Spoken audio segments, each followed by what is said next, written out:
WhiskyJason here, whiskey from the viewpoint of an American in Germany. Today I'm at the InterWhisky 2018 in Frankfurt together with Karen Fullerton from Glenmorangie Company. Very, very good. So what's your official title and what do you do there, if I may ask? So I'm the global brand ambassador for both Glenmorangie and Ardbeg. Glenmorangie being one of Scotland's favourite single malt whiskies, right. Ardbeg being the ultimate single malt of Islay.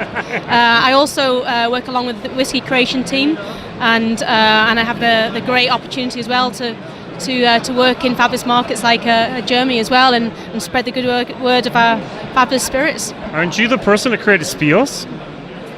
We do, yes, we did develop Spios. Yep, that was this year's new private edition release. I thought there was a woman that was actually a little bit responsible for that. It wasn't you. No, it was Dr. Okay. Dr. Bill Lumsden. Right, he's our head of whisky creation. Yes. All right, very, very good. And if we would just introduce Glenmorangie, the different expressions here, we'd start off. I grabbed the wrong one. Here it is. The first one, the standard, the 10-year-old. Oh, there's nothing standard about this.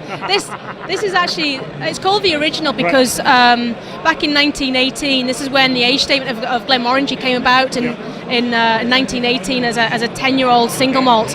Now within this fabulous fair, you've got amazing different single malts, bourbon whiskies, Irish whiskies, even some bourbons.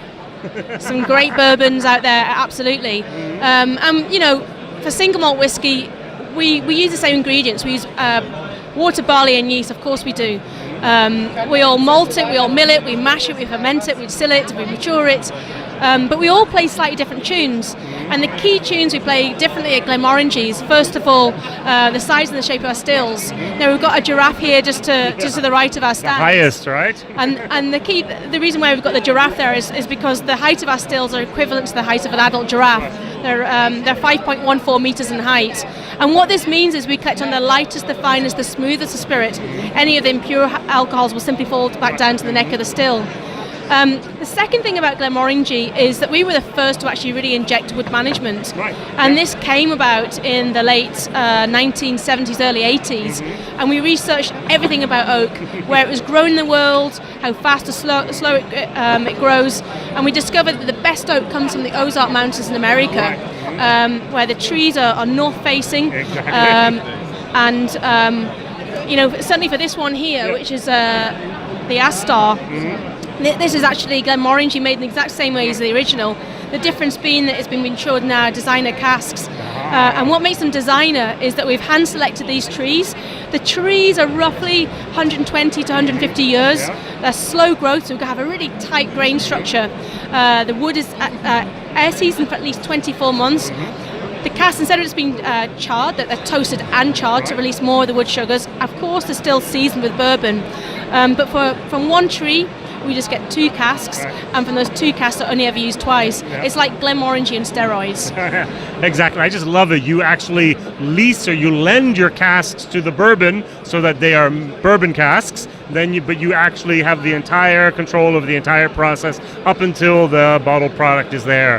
Very, very, very nice. Of the other things, I mentioned the Spios, which is a little bit different because it's in the rye cask. Yeah, that's right. Same process or a different process? So the inspiration of this for Bill certainly came from the famous whiskey writer Michael Jackson. Oh, yeah. And Michael would often arrive at Glenmorangie Distillery because obviously Bill was the distillery manager from 1995 for Glenmorangie Distillery. And one time he came to Bill with a sample of rye whiskey. Now, as you know, in America, being American yourself, rye whiskey was what everybody drank, pre-Prohibition. Exactly. And then post-Prohibition, that's when bourbon whiskey took over. And Bill was just taken back and really intrigued by the flavour of this rye whiskey, in which case it inspired him to lay down some stock of Glenmorangie into these rye casks. Made the exact same way as Glenmorangie original. The difference is it's the very, very first single malt that has been 100% matured in the finest ex-rye casks. And it just gives a slightly little twist to the character of Glenmorangie. It's still classic Glenmorangie, but you have this lovely cinnamon spice, this lovely kind of mint toffee, eucalyptus, and there's this lovely kind of bittersweet kind of cherry note in there as well. It's delicious, different, very different. Yeah, very, very good. And if I may do one last one, this, of course, the Signet is more or less your flagship, isn't it? Yeah, I mean, this really kind of showcases everything about Glenmorangie in terms of our expertise in pioneering ways. The inspiration for this came about when Bill joined the company and he was asked to create new and interesting flavours for the Glenmorangie range. Now, we're handcuffed, for good reason, by the Scotch Whisky Association as to what we can and can't do. And he was tasked with creating new interesting flavours. And like with many whiskey creations and innovations, they come from different places. But this came actually from the roasting aspect of coffee. And when you roast coffee beans to get the flavour out, if you over roast it, becomes too bitter. Under roast it, you don't get the flavour. And he thought, gosh, I wonder what would happen if we take some of our regular malted barley and then tumble roast it to 220 degrees Celsius and make whiskey with it. And that's exactly what I did. It's a very, very expensive process because we're losing a lot of alcohol yield. But this is the heart that goes into making Glenmorangie Signet. Now, on its own, it was just too bitter and austere.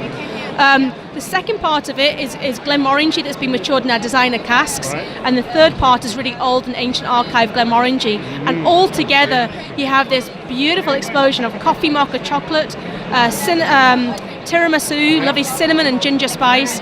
And there's no other whiskey in the marketplace that smells and tastes like this. Exactly, very, very unique. Now, what can we expect in the future? What's going to happen next? Well, we're always laying down lots of, always experimenting. Some see the daylight, some never see the daylight. Kind of going forward for Glenmorangie, we'll always stick to our flagship, which is this one here. This is our flagship expression, the original. But we've got a very, very interesting one coming out in January, so watch this space. Okay, watch this space, exactly. WhiskyJason here, whiskey from the viewpoint of an American in Germany, here at the InterWhisky 2018 Frankfurt, together with Karen Fullerton. Thank you very much. Bye-bye. Wonderful to meet you, Jason. Thank you. Bye.